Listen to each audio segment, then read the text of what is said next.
Bonsoir. Du coup, je voulais vous partager mon expérience avec le pardon.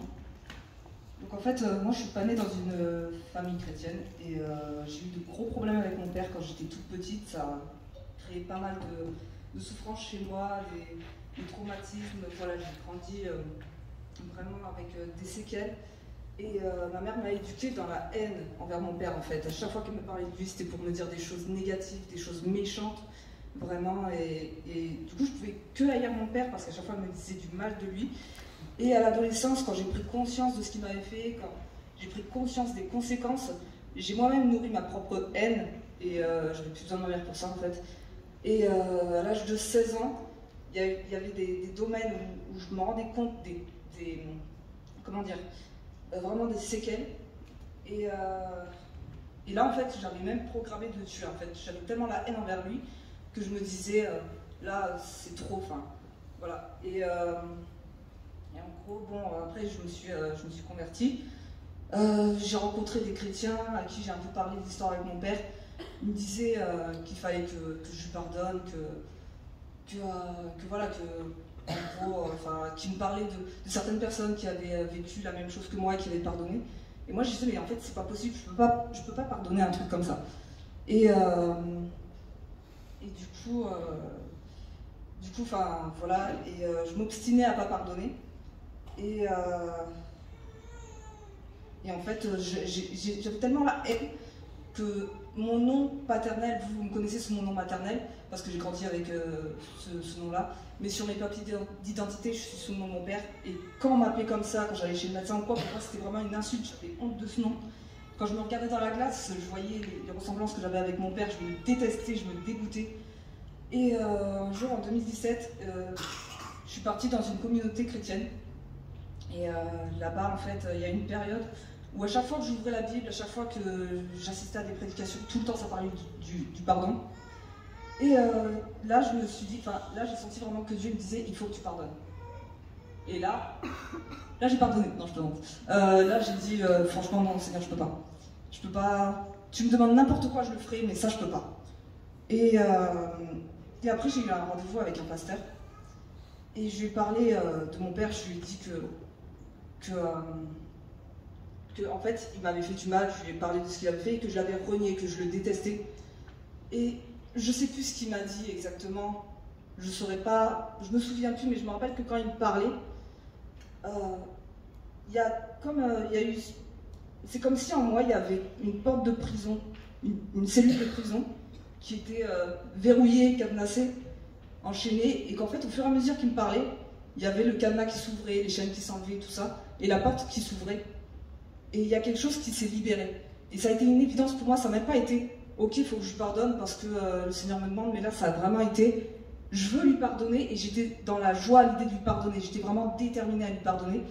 Et quand je suis sortie de l'entretien, les personnes que je croisais qui me connaissaient, elles me disaient « Mais qu'est-ce qui s'est passé ? Il y a un truc qui a changé. Il y a vraiment quelque chose qui a changé sur ton visage, ton regard. Il y a quelque chose qui... T'avais comme quelque chose de sombre qui a disparu. » Et de là, du coup, après, pendant plusieurs mois, enfin, il faut savoir que ma mère s'était convertie à cette période-là. Mais je me disais, si je pardonne à mon père, ma mère, elle va le prendre comme une trahison, en fait. Et donc j'en ai parlé à ma mère, et ma mère, elle m'a dit, mais en fait, non, ce serait vraiment bien si tu lui pardonnais parce que ce serait une délivrance. Et un jour, j'ai eu une conversation avec ma mère où elle m'a raconté toute l'histoire avec mon père. Et humainement parlant, j'aurais dû le détester encore plus parce que ce qu'elle m'a raconté, c'était que des horreurs. Et au lieu de ça, ben, en fait, je me suis dit, en fait, je peux même pas avoir de la haine pour lui, je peux juste avoir de la peine. Et on suivi, vraiment, j'étais tout le temps en paix. Il n'y avait plus rien qui pouvait m'énerver. J'étais vraiment calme et j'ai commencé à prier régulièrement pour mon père, pour qu'il rencontre Dieu. J'avais envie d'avoir de ses nouvelles, d'un jour apprendre qu'il avait changé, qu'il s'était repenti, qu'il s'était converti. Et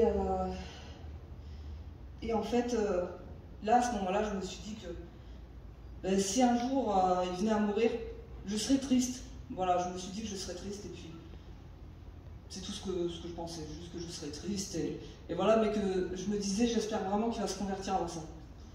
Et début février, donc cette année, il y a 3 semaines, je sais plus, 2-3 semaines. J'étais chez moi et puis ma mère m'appelle et elle me dit ben, je sais jamais comment annoncer les choses, mais voilà, en fait ton père est mort. Et moi j'ai dit comment ça il est mort. Et en gros elle me dit qu'elle a vu ça sur internet. Je me suis un peu renseignée, j'ai repris contact avec une cousine paternelle qui m'a confirmé. Et en fait à ma grande surprise, j'étais la première à être surprise, mais le lendemain j'ai pleuré. Et je pensais pas que je pleurerais pour la mort de mon père, parce que même si je lui avais pardonné, je pensais pas que j'en serais là. Et le lendemain j'ai vraiment pleuré. Et en fait, ce que je voulais dire du coup,